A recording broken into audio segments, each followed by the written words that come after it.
আসসালামু আলাইকুম। আমি আক্কাস মণ্ডল, কুয়েত থেকে। তো প্রিয় দর্শক, আপনারা জানেন বাংলাদেশে বিভিন্ন জেলায় কিন্তু ইন্ডিয়া থেকে পানি ঢুকছে।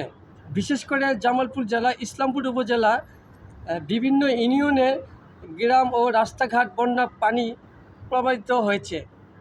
এই অবস্থায় গবাদি পশু মানুষের অনেক কষ্ট হচ্ছে, খাবারে কষ্ট হচ্ছে, খাবারের অভাব, খাদ্য অভাব, মানুষের দুর্ভোগ পাচ্ছে। অনেকের ঘরে থাকা খানা বা খাওয়া থাকলেও রান্না করার কোনো ব্যবস্থা নেই। ইতিমধ্যে আপনারা জানেন যে গ্রামে বেশিরভাগ চুলা কিন্তু মাটির চুলা হয়।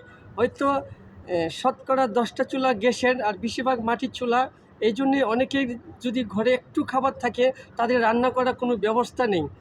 এবং যত দ্রুত সম্ভব সরকারি ত্রাণ ও বেসরকারি কোম্পানি এবং বিভিন্ন এনজিও থেকে একটু আপনারা শুকনো কোনো খাবারের ব্যবস্থা করবেন যত তাড়াতাড়ি সম্ভব।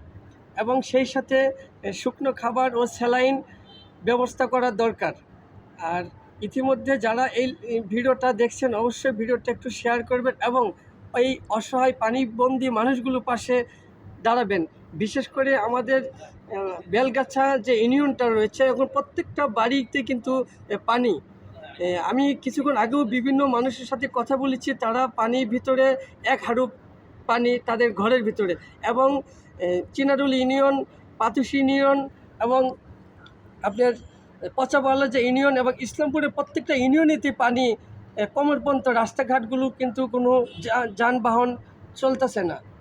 মানুষের অনেক কষ্ট হচ্ছে। যারা ভিডিওটা দেখছেন, যে যেখান থেকে দেখবেন, এই জামালপুর ইসলামপুরের মানুষগুলোর পাশে একটু দাঁড়াবেন এবং এই এলাকার জনপ্রতিনিধির সাথে যোগাযোগ করে আপনারা একটু সাহায্য করবেন। তো আজ এই পর্যন্তই। সবাই ভালো থাকবেন, সুস্থ থাকবেন। আল্লাহ হাফিজ।